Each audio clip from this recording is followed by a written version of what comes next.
ইলিশ মাছের কোরমা। সঙ্গে দেবো মাঝারি সাইজের একটা পেঁয়াজ, এক টুকরো আদা আর 4টে কাঁচা লঙ্কা আর টক দই।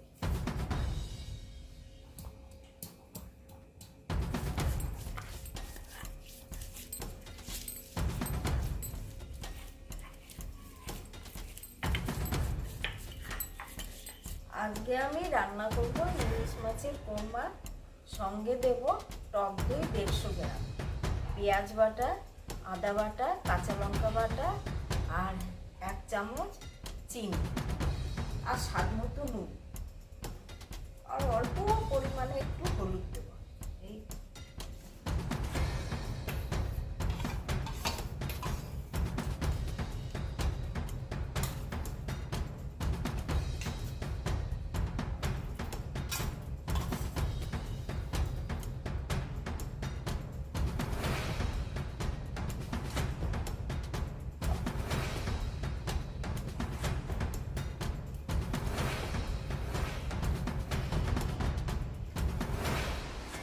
ইলিশ মাছটা এবারে আধ ঘন্টার জন্য রেখে দিই।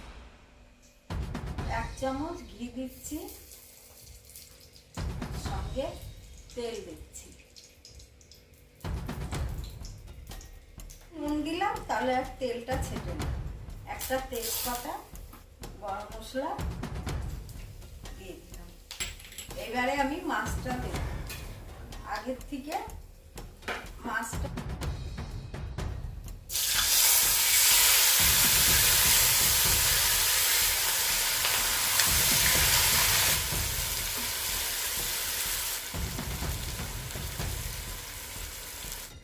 সামান্য একটু জল দিচ্ছি।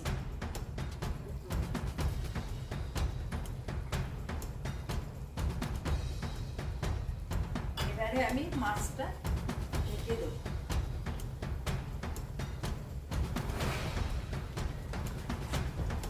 মাছটা এই আমি ঢেকে দিলাম, একদম ধিমে আছে।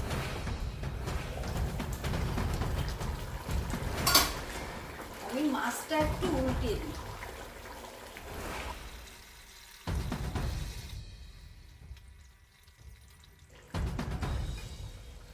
আবার একটু ঢেকে দিই। মাছটা হয়ে গেছে, এই এখন আমি নামাবো।